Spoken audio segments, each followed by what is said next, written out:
It has been said that the gods envy us because we're mortal, because any moment might be our last, and everything is more beautiful because we're doomed. You see, our life matters, but does our death? Once the coffin is lowered and the tears have cried, then what? Does this thought bother you? If you're a religious person, the answer is most likely no. But if you stem from another belief system, you might conclude upon a different answer. Immortality. To risk it all for a chance to be remembered forever. Sounds like something straight out of a movie, maybe a bit dramatized for effect, I suppose. But try saying that to my guest today, Captain Kevin McQuiston, as he prepares for his quest for immortality, sailing solo and nonstop around the world. To him, being referenced in almost throwaway type sentences from now until the rest of time is worth venturing off into the unknown, because at least they will have to tell his story. To play it safe would be to lose the beauty. So although I don't dream to board a vessel and test the open waters, and uncertain to my own thoughts on immortality, I do find myself pushing forward with my voice and this microphone. And I do hope that if they ever tell my story, let them say that I walked with giants, that men rise and fall like the winter wheat, but these names will never die. Let them say that I lived in a time of Captain Kevin McQuiston, sailor of oceans. Let them say that I lived in the time of Bobby Talks. Always more to the story.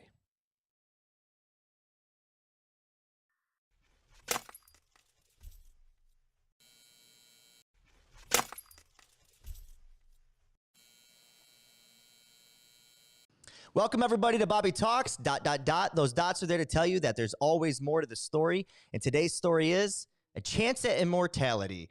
From LA to LA. That's right. I'm sitting here with professional sailor and sailboat captain Kevin McQuiston. And he is out of California right now. He was telling me about how he makes his living, and he's going to tell you a little bit more about that here in a little bit. But we're going to dive into his quest next year, which is in 2023. He is going to be globally sailing around the world by himself. Kevin, I've kind of done a little bit of research, and that research is basically just to see how many people have ventured out on this quest before. My research tells me 4, but from what I understand by Kelly, that yours is a little bit more unique and specific to you. Can you tell me how you're going to be the first of your kind doing this, man? Well, first of all, thanks, Bobby, for having me today.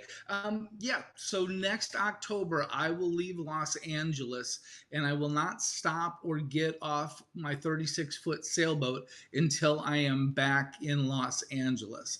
So to put it in perspective of things that you can do that are hard in life, 7,000 people have climbed Mount Everest. Over 700 people have been into outer space.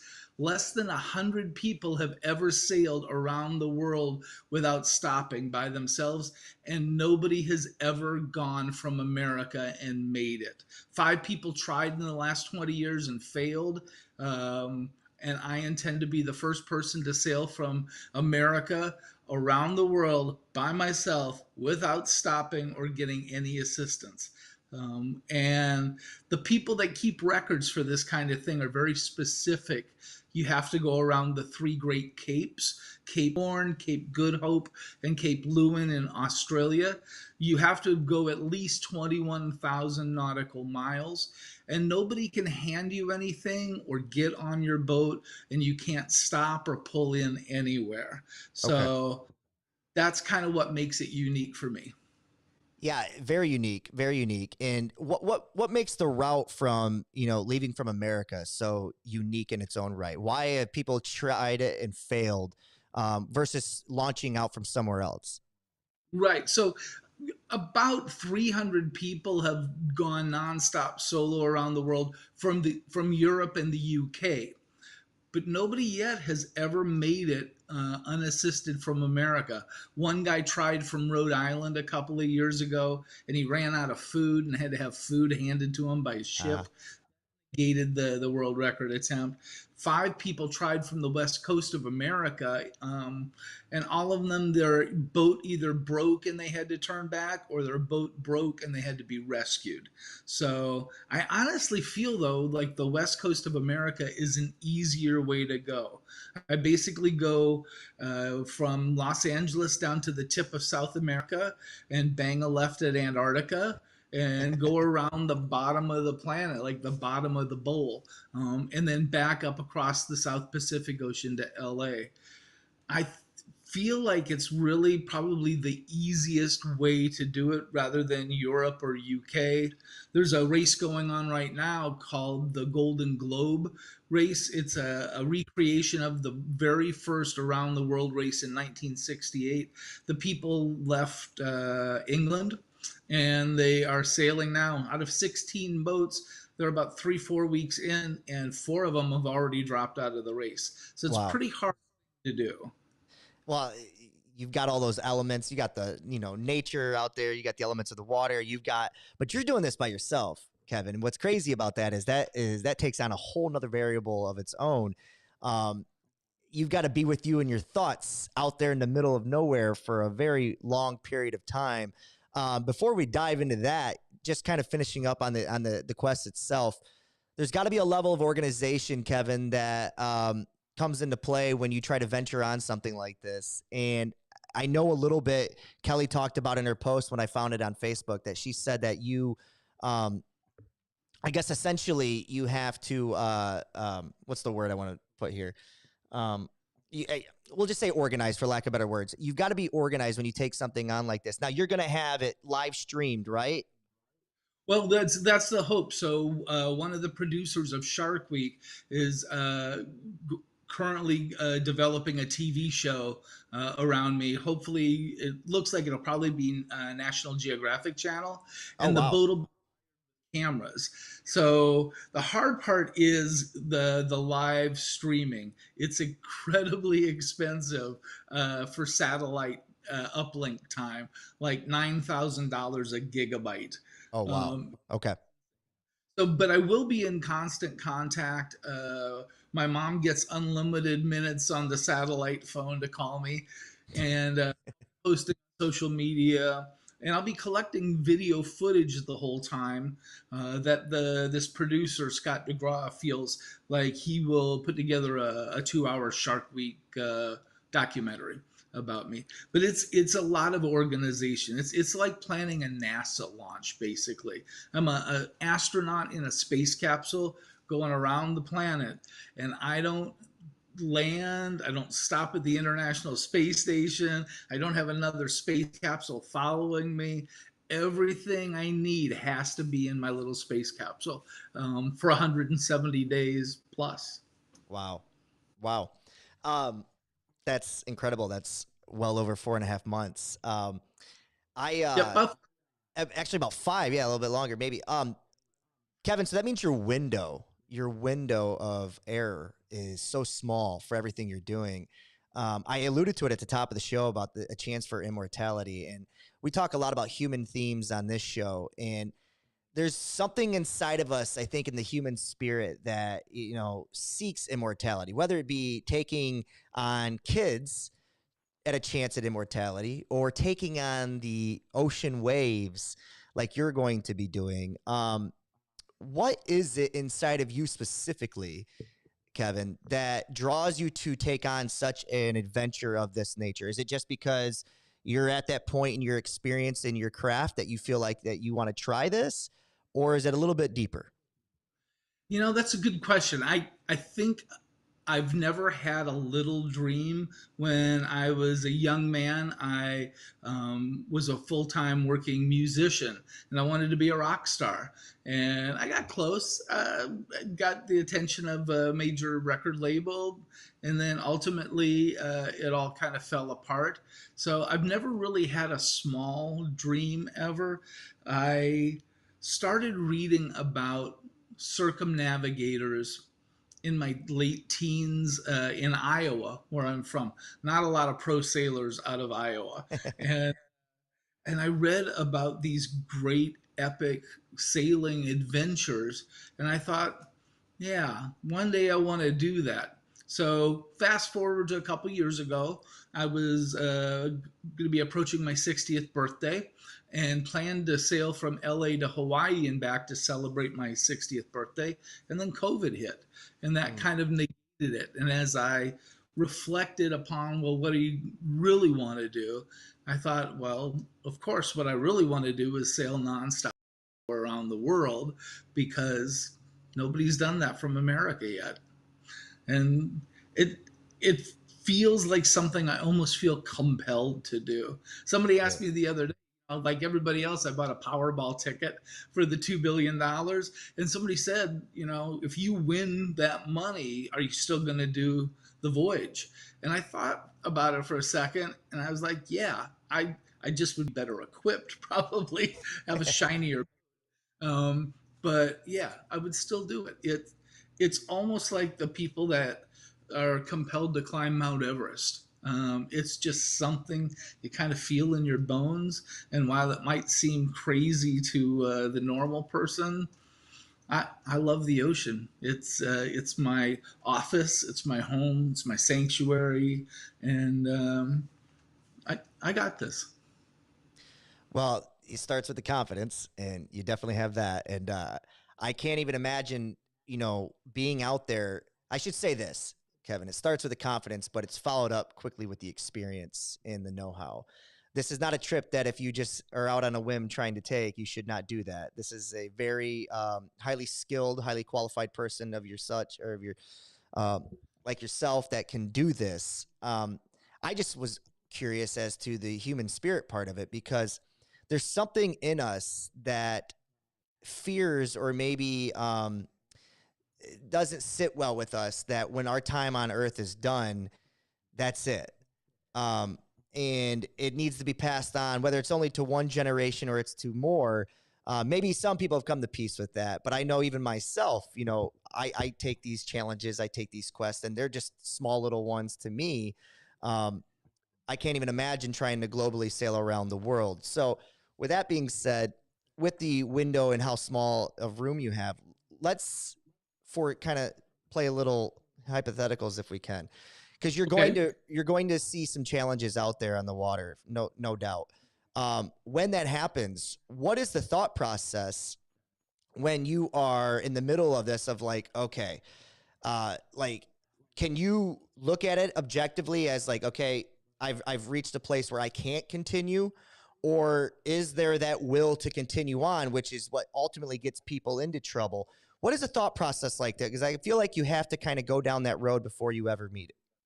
Sure. So I kind of look at it as two different levels of trouble.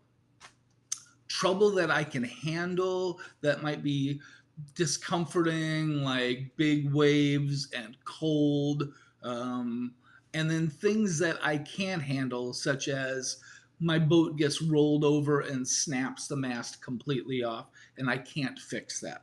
Right. So far as things, it's almost a binary equation. If I'm discomforted, if I'm cold and wet and tired, I can deal with that.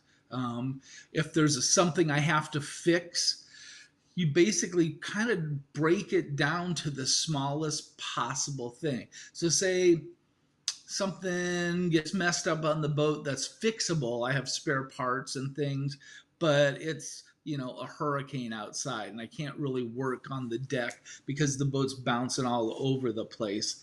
The first thing I do is break it down to like what's the smallest possible thing I can do. And it might be just making a cup of tea and eating something and working out in my head, okay, now I've got a little food and a little warmth in me. What's my next step? Okay, let's get out the part that I need to use for the repairs. And you just kind of take it step by step, but breaking it down to the first smallest possible thing.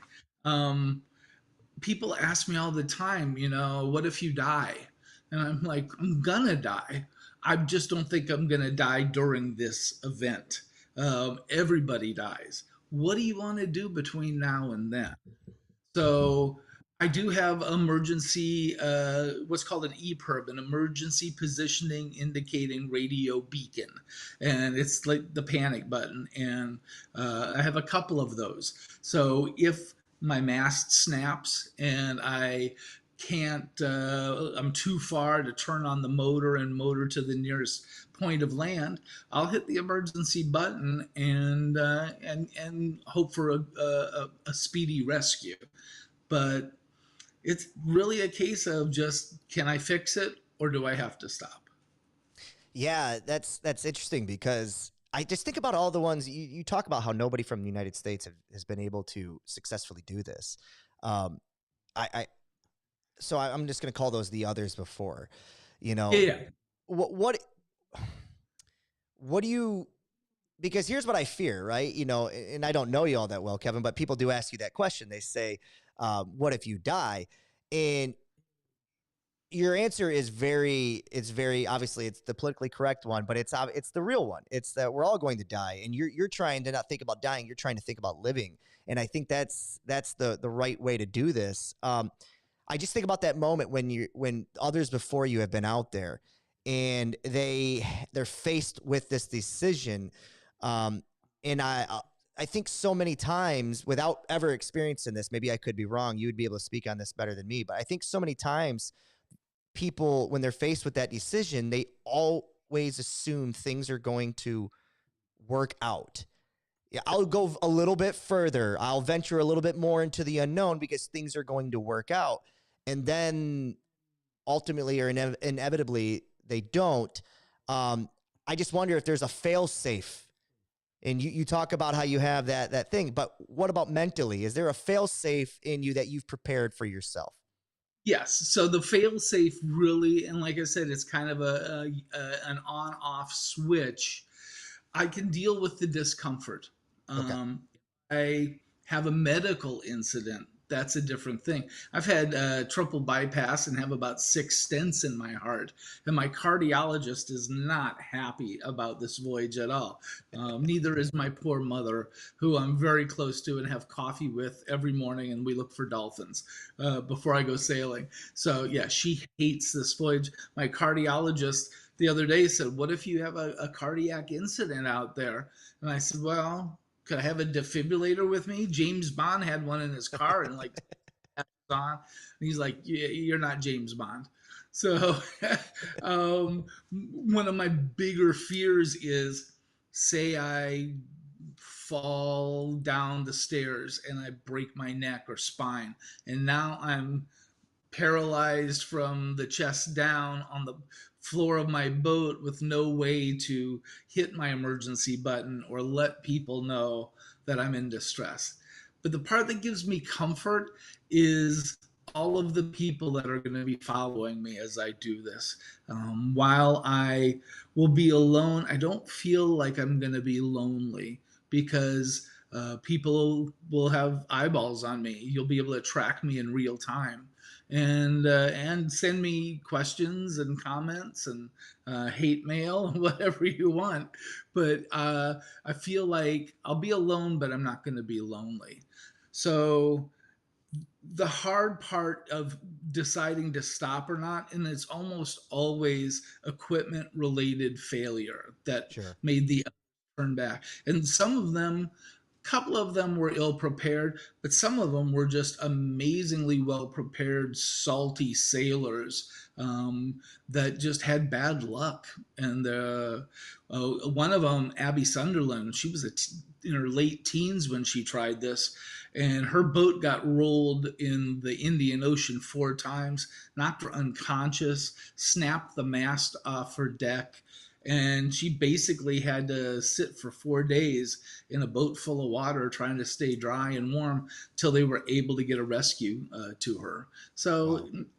it's the equipment failure aspect and maybe like the medical, if I get incapacitated, that would be the thing that would end this. I don't think I would pull the plug from discomfort and cold. I know what I face down in the Southern Ocean. I'll be down there in their summertime in December, February, January, and it's cold down in the Southern Ocean. It'll be in the low 30s Oh and wow. snow leading, and the waves are 4 stories high, and the wind blows 40 miles an hour, and it's the toughest water in the world. But I think I can handle that. There's a saying Norwegians have: there is no such thing as bad weather, only bad clothing. I like that. Well, In the winter, I hate the winter. It just feels like it doesn't matter how many layers of clothing I have on it. It's not happening. So Sailboat in Southern California where like a brutally cold day is 59 degrees and people just lose their minds because it's not 72 like every day. That's the thing. It turns you into a little bit of a wussy. I'll confess. But the amount of weather that I'm going to encounter and is just such a wide range. When I cross the equator, it'll be 99 degrees and 99% humidity. And then about 3 weeks later, as I'm heading south, it'll start getting colder. And by the time I hit Cape Horn at the tip of South America, it's only 600 miles from Antarctica. So wow. it is cold down there. So I'm going to go basically from like driving the boat in my underwear to like up like Pip the Michelin Man. Yeah. So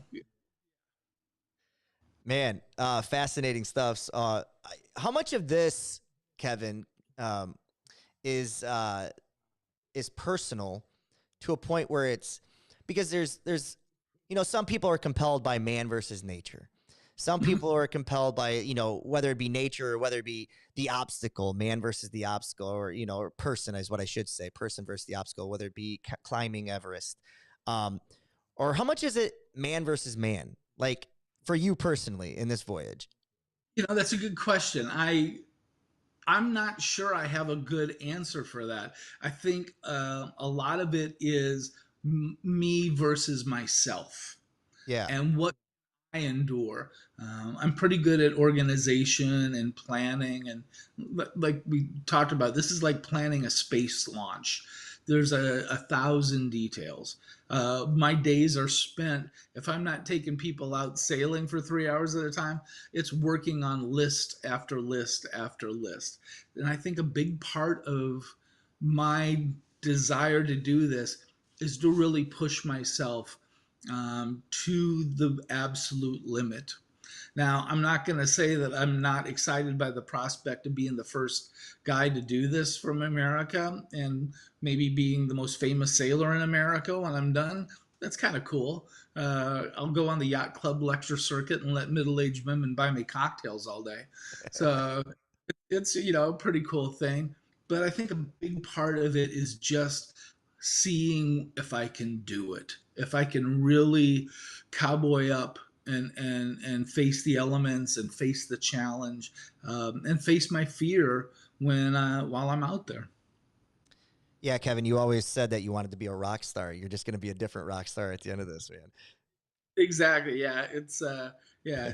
I've been a Buddhist for decades now, and it keeps you pretty level headed and happy. Um, but my handle on social media was always Jedi Rockstar. I like it. Um, so Kevin, the reason I mentioned this man versus self because, whatever your motives are, I just this past weekend, the New York City Marathon just took place. And as everybody was coming across the finish line, they would all be smiling, and not just smiling, but like hands towards the heavens with jubilation. And it just made me sit there and in preparation for this show and say, what is it? Like, what is that? That's more than just they made it through the end. That Right. is a reflection of every minute of preparation, every second of struggle. But it's struggle that didn't have to exist. It is They did. perpetuated and it is man-made. And why, deeply just I'm curious of the human spirit of why we have to do these things. Yeah, I was about 14 years old. I was a kid in Iowa, and I read about a bicycle ride taking place across the state of Iowa. And I told my folks, I want to ride my bike across the state of Iowa. And at the time, there was maybe 1,500, 2,000 people showed up at the start. And it was 7 days of riding, and some of the days were 100 miles long. And I was like a 14-year-old kid. And I did it. I wound up doing it several years in a row. And there was such a feeling. You would dip your back tire in the Missouri River and you dip your front tire in the Mississippi River when you got to the end. And I remember riding my bicycle into the Mississippi River with like that marathon finish, joyous exhilaration, that feeling that you did something that you didn't have to do, but you did it. And actually, that journey was much more enjoyable than you would have thought. Um, I'm not sure what compels us. There's just something inside some people. Um, it might be some kid sitting in his basement playing guitar, wishing that he was, to play his first gig somewhere, or, somebody that is deconditioned but starts walking around the block with the idea, oh, I'm going to do a 10K someday. Or some white wine skipper who takes bougie women day drinking for 3 hours on a Tuesday, who decides, I think I would like to face the most heinous conditions possible in a boat by myself without stopping. uh, Maybe it's crazy. I don't know. A lot of people, half the people that I talk to about this are just blown away, and half the people think I'm freaking nuts. Yeah. So, yeah. Well, I'm both. I think I'm blown away by the fact that I'm jealous ultimately because not that necessarily sailing across the world is my quest of what I want. And to be honest with you, I'm not really sure what that is, other than the fact that like pursuing this type of medium every day and talking with people like yourself and just seeing how many relationships I can form and then in how many eyeballs and ears can I get it in front of. I think maybe that becomes my personal, I guess, triumph of immortality. But in your case, it's sailing across the world and doing it solo. Are you familiar with the case of uh, Alexander Supertramp? They did a movie on him, Into the Wild. Yeah, sure. Yeah. Okay, Chris. Yeah. Younger Wit. Yeah. The great writer, great book. Loved that book. Yeah. Yes. And ultimately, he eats the wrong berries, and the moose he shoots, he can't get dried. And yeah, it's, there's definitely an element of risk to any of these epic type things. And the statistics kind of play out. 95% of the people that say they are going to do what I'm doing never get to the starting line. And the 5% that do, 50% of them fail on their first attempt. So it's pretty tough. Now the other end of the spectrum is about 10,000 people have sailed around the world with their family and friends, stopping willy-nilly, couple weeks here, a couple weeks there. So a lot of people have sailed around the world, but people doing it by themselves without stopping, it's pretty much less than 100 people. And definitely like six from America, and nobody has made it unassisted yet. Yeah, and a lot of it, if anything, maybe all of it, is just the timing, right? Did I choose the right minute, second of day to take off? Because then some people can get into divine intervention a little bit with that. Because if you I made have it a back, it's because you chose the most pristine time of day and moment in time to take this trip. So it, when I decided to do this, it definitely, something clicked inside of me. And one of the people that had tried before had a quote that the minute you tell your best friend that you're going to do this, you've started. yeah, And it's funny, I now have 5 or 6 different people on my team, that really have rallied around what I'm attempting to do. I have a logistics coordinator. I have an adventure nutritionist, Natalie Foote, who is helping me prepare 170 days worth of provisions, so I don't get scurvy.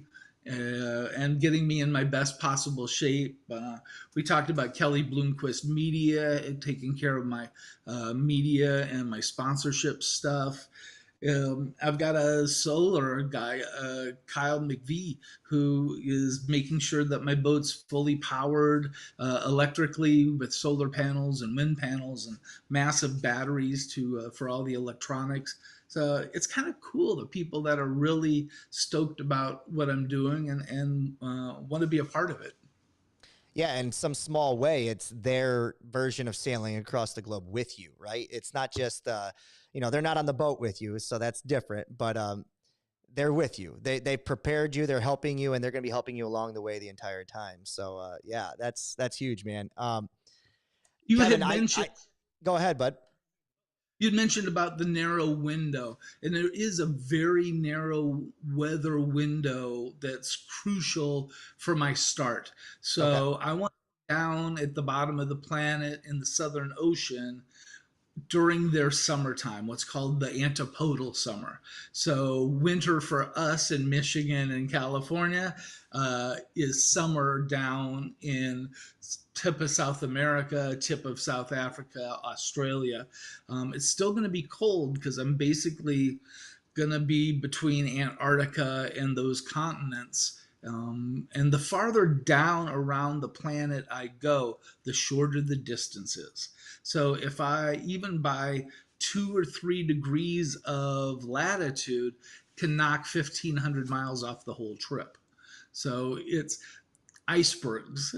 How far south can I go and not run into icebergs? And being around the bottom of the planet at the planet's warmest time down there. So it's really, I have to leave between mid October and the first week of November. And hopefully 170 days later, I'm back in LA. So you're about a year from the start of this. Is that correct then? If you go on my website, LA2LA Global Challenge, there's a countdown timer and it Okay. tells how many days, hours, minutes, seconds. And I will tell you, those seconds never stop ticking off. First thing when I wake up in the morning, I'm like, how many days have I got? Oh, 341 days, 19 hours, 42 minutes, and 7 seconds. I leave. And so, yeah, it's coming. I've been planning for 2 years. I got about a year left to go. So Well, Kevin, I wish you nothing but the best of luck, man, in your ventures. And you're right. We will talk again on the other side because I want to hear about your journey. Um, with that being said, I think the mental preparation, right now you're a full 365 away from doing this. So it's just like you wake up, you do another day, you do another day, you promote it a little bit, you get healthy. You keep doing the bougie middle-aged women, which we'll edit out, by the way, just so we don't hurt your day-to-day job. Um, I it's just I wonder I I just wonder with your mental preparation in your background and experience to Buddhism, um, how much of that you've attributed to things such as so you don't get scurvy, things so that you're not sitting there going stir crazy when you're in this in that cabin in the middle of the night in the middle of nowhere. How much of Buddhism will come into play for your mental preparation? it's such a natural part of my existence anymore. People ask me, do you meditate? And I said, yes, I meditate, but I'm always in a state of mindfulness. So I'm always aware of what I'm saying and what I'm thinking and what I'm doing and whether those things really reflect who I know myself to be. So part of the Eastern philosophy, whether it's Buddhism or Taoism or whatever, is picture things that you desire to have happen, not things you're afraid will happen. Right. The universe respond to that kind of energy. So when I think about going around Cape Horn, the most treacherous water on the planet, the Mount Everest of sailing, I picture having an interview with somebody like you afterwards and saying, you know what, Bobby, it wasn't that bad. When I went around Cape Horn, it was sunny, it was like 45 degrees, and the waves were only 20 feet high, not 40 feet. And I made it around in about 5 days, and it was a lot better than I could have ever imagined. Yeah. That's what I happening, not, oh my gosh, it's 5-story high waves and 50-mile-an-hour winds, and I have to put a rope and a parachute behind me to slow the boat down from going down steep waves. I picture the outcome I desire. I don't picture the outcome I fear. And I'm pretty fearless. It's not to say there aren't going to be times that rack my nerves and make me nervous, and and make me wonder, oh my gosh, why am I doing this? But I think I got it. I think just having that confidence, having that kind of calm nature, and knowing I chose to do this. I Yes. put myself in a situation, and hopefully I put myself in that situation as best prepared as I can possibly be. Somebody asked me yesterday online, what am I afraid of? And I said, not getting to the starting line with all of the requisite equipment necessary, that I'm underfunded in some way, that I don't have backups for my backups. So it's that's my biggest fear, is just planning well, but not being well equipped due to financial considerations. Yeah. Well, it sounds like the word you were talking about is like manifesting. You are manifesting the energy into the universe that you know, you hope to receive back. If you manifest in one way, it's going to come true. So anything you manifest will come true, um, in one way or another. To touch on your Buddhism just a little bit longer, if we could, and and you can bring it back to the journey if you want. But um, I I guess without practicing being a full time practicing Buddhist, I've always had a level of mindfulness. Oh, so much so, and I was just curious, talking to yourself, when you experience a level of mindfulness. To me, I've always wanted to kind of achieve this because I thought it was the best, and I still do to a certain degree. Um, but I've also found that it's like an extreme consciousness. And when you have an extreme consciousness, it's like it's wonderful because you're constantly in a state of like feeling blessed and being grateful and humble. But with that being said, I also get very exhausted by it at times, to a point, to a point where I'm like, man, I wish I could turn it off. And I'm somebody that doesn't have vices such as like drinking or drugs or smoking of that nature. So I'm constantly in an extreme consciousness. Do you find yourself to kind of have that too? And if so, what do you do for the exhausting part of it? I would tell you that I don't have the exhausting part. And here's the best analogy I can give you. Some people are swimmers, and when they're in the water, they're just in such a natural state.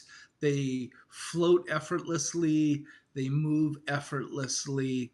Um, the water is their environment, and they're attuned to it, and they're not thinking about sharks and jellyfish or what.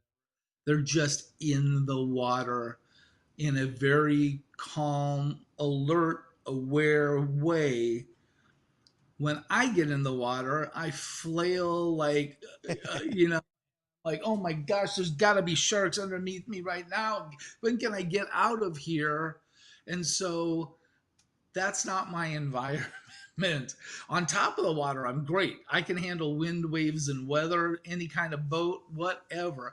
But uh, I don't really swim. I like don't really get in the water in the ocean. That's not my environment. So in daily life, being hyper aware, um, but mostly being hyper aware within, and knowing why you're feeling something, and then identifying whether that really represents who you know yourself to be. I tell people, when my daughter was a teenager, I wanted to hit her with a 5 iron, and I'm a Buddhist, and I would stop and I'd think, is that how you really feel, or is that just how you feel right now? Right. And a big part of it is being able, I'm human, stuff flares up, somebody ticks me off. The difference between me and maybe you is, when you get ticked off, you think about it for a while. When Sure. I get ticked off, I recognize instantly why I got ticked off, and then I laugh at myself for getting ticked off. And the whole thing from start to finish takes about 11 seconds. Okay. For you, Wow. it might take 11 hours Yeah. or 11. But the more you realize how you're feeling in that moment, exactly where it's coming from, and the ability to kind of look inward and go, that was stupid, and laugh at yourself about it, makes a big difference. Another part of it is that I don't feel responsible for what other people think, say, or do, but I am completely responsible for what I think, say, and do. Right. So I am kind, and if I'm honest and I am transparent and I'm impeccable with my words, so I'm not trying to affect them one way or the other adversely, however people take what I'm saying to them is up to them. It's not really about me. There's people that, you can say something to that your friends. If you say, get out of here, and your friend laughs it off. If you say, get out of here to grandma, she doesn't talk to you for 3 Christmases. It's words and it was the same intent. You're not responsible for how they take it, just responsible for being clear and transparent and honest, empathetic, kind. If you can just keep that mindset all the time, it gets less tiring. It becomes more normal. It's like going to the gym. In the beginning, going to the gym sucks, Right. right? You don't want to do it. You might drive around for a week with your gym bag in the back of the car before you ever go in the door. But after you go a while, you start to notice change and you start to go, oh, I'm seeing a difference now. Oh, it's not as bad as it was when I first came here. It's not as much effort Ah, anymore. And that's the whole thing. So whenever you find yourself stressing, figure out why. And then kind of go, okay, now I know. And then you can kind of let it go. And the more you do that, the easier it gets. that's some great advice. Easier said than done. But with that being said, I totally subscribe, Kevin, to what your way of thinking. I think I'm at that place in my life where I identify real quick, 11 seconds, like you said, with what's triggered me or what's happened. The problem is, and I'm fully aware of this, is that I am now at the process of trying to shed the sense of entitlement and the ego that comes with it. So I think in order to get there, I have to get to this place of awareness of that. And I know ultimately I will get there. It's just, there's some, like you said, there's some that will linger longer than others. And that's where I'm like, wow, I really need to remove the ego here, because I'm letting it re-traumatize me over and over again for the remaining, last 11 hours. And that's not something you want to do either. So that's some great advice you just gave. If it makes you feel any better, I struggle right now with the ego portion of this venture, of this attempt, where I really, part of me walks around all day going, hey, hey, hey, look what I'm gonna do, and ha ha ha, and then part of me is like, shut the heck up, Kevin, and lightly through the world, and you don't have to constantly be giving your elevator pitch to everybody you see. Or I have little postcards, hero cards that I hand out that's got all the details, and I carry a Sharpie and I sign autographs. And it really, I think the thing that's tamping it down for me, thankfully, is knowing how many people are going to be hating on me about Right. this. I get stuff online, people wishing I would die at sea, and somebody telling me that I'm a fraud because the Earth is flat, and here's why the Earth is flat, and I can't possibly sail around it. And so there's always balance in life. There's always balance in the universe. So for as much blowing my own horn, there's people definitely like stepping on my neck. And that, I think that keeps it kind of in check. Yeah. Wow. I'm flabbergasted by that last comment about what you're doing and how there would be people reaching out to you in such a manner. It's just Yeah, funny. that's more for our time and period of, I guess, for whatever reason. It's just how people are. Not everyone, but you know how some are. I think I do find it funny though that Kevin, that you find yourself kind of sliding that into conversation from time to time. Oh, by the way, I'm happening to take this venture. Yeah, it's I don't think I can go more than about 7 or 8 seconds talking to some pretty girl at a bar when I don't like reach into my pocket and whip out like one of my little postcards that tells all about it and has my social media on it and Venmo and would you like an autograph?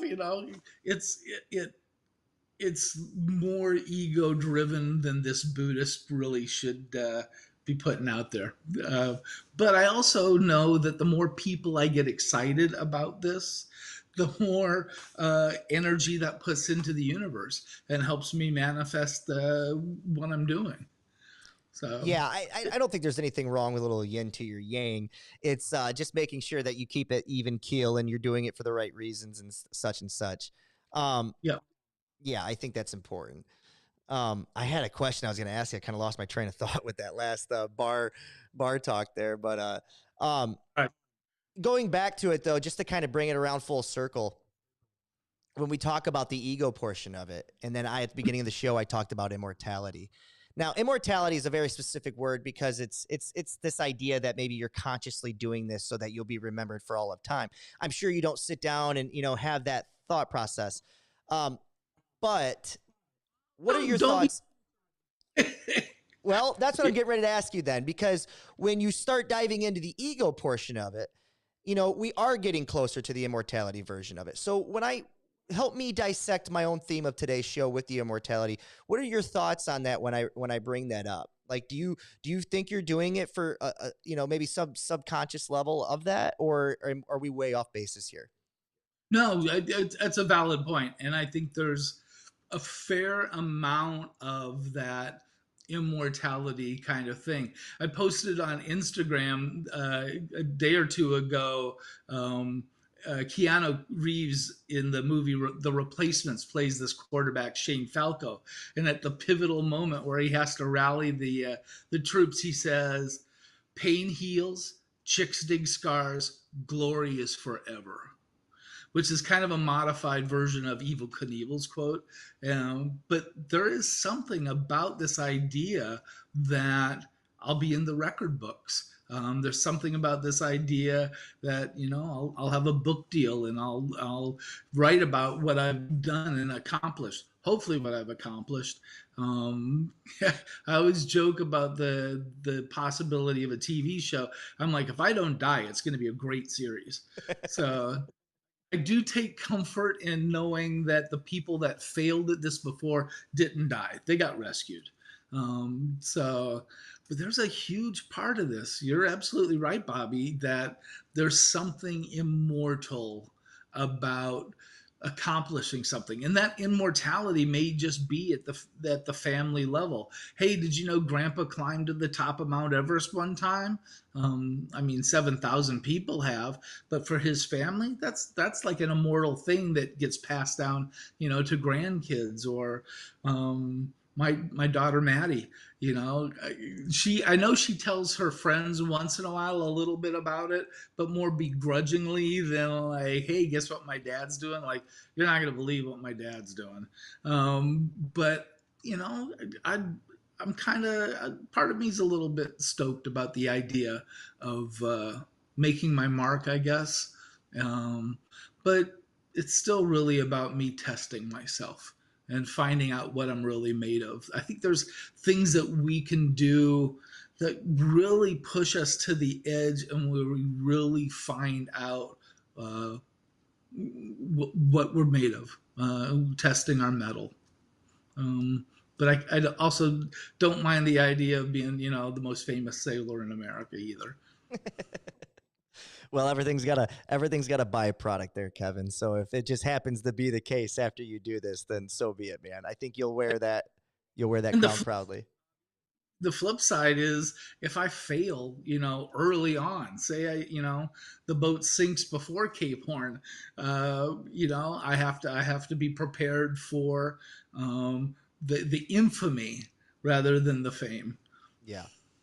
Yeah, but there's the fame of, see, this is the thing, and this is why people cherish the journey oh so much, because, you are setting out to do something that, all right, let's put it this way. Every day, every man, person, and child, um, whether they know it or don't, they overcome, or there's a set of obstacles that they have to overcome, or they venture forward into a sense of this. For the most part, you're choosing a much bigger stage, and you're choosing a much finite, much more finite skill or craft to do it on, and therefore there's going to be a much bigger, um, I guess, the spotlight on you for it, and therefore comes greater glory. And if it doesn't come, if you do end up being like some of the past, people who ventured out on this, there's still glory in that infamy, that some people might not ever achieve because they don't choose such a high stage to do it on. So, Kevin, I think what you're getting ready to venture out on, man, already you should be proud. And as long as you can get, like you said, all the right resources and their mental headspace for in 1 year's time, I think there's already a victory to be claimed at some level. Is that fair to say? I appreciate that. Yeah, I would say that's fair to say. Just getting to the starting line, I've really come to realize is, I hate to say this, 3/4 of the journey is just being prepared and funded and well equipped and well trained and in good health. And then, like, the other 25% is sailing for 170 days nonstop. So, thank you for saying that. I'm excited by the fact that people are excited and seem to be somewhat inspired uh, by what I'm attempting, and I think we can all use a little inspiration these days. Yeah, because how old are you? You're going to be 62, 63 when you venture this? 63 in January, 62 in January. So I kind of wanted to bang this out before I got any older. I may not look 61, but I definitely feel 61, like when I wake up in the morning. Sure. So yeah. Um, guys like you, I worry about because, and I'll tell you why. I worry about what happens after the fact. So the immediate success is great because you have this, like you said, there's the opportunity of a TV show, there's the book tour, there's the constant the bar circuit where you'll be gloating, and wherever you work or launch out of, they'll probably put a picture of you up, and there would be a big to do for a couple years. When the smoke all settles, and what's the next thing that keeps Kevin interested in life? Because that's the human spirit part of the show that I'm talking about, is that we never rest on our laurels long enough to accept gratitude in life the way that we should for a long-term period of time. Maybe you're different because you've got your Buddhist background, and you'll be happy in that. But I just wonder, and I worry about people like you, what happens next after the fact. But I think I'm going to be okay um, without another major thing. And it really hit home maybe a couple weeks ago. So I was a working musician. I started out as a singer songwriter, and for like 20 years, I'd play my little hopeful, angry love songs, and I got close to rich and famous. Was getting signed by a major label, and then my deal fell apart. So I became a bar musician, and I would play 4, 5, 6 nights a week, playing in cover bands, playing solo in coffee houses, playing Margaritaville and Brown Eyed Girl, which if I ever play those again, I will take a hostage. But COVID hit, and my band, we were semi-local famous here in Southern California, the Wild Kings. yeah. The night COVID quarantine, March 14th, I played my last paying gig and I retired. And I played my first paying gig when I was 16 years old in Mount Pleasant, Iowa. And so for 40 some years, I played professionally. And at the end of the night on COVID, it was such a great gig and there was a packed house. And I thought, I think I've had enough. I think this has given me everything I could ever have wanted, other than maybe, a mansion in Beverly Hills or something.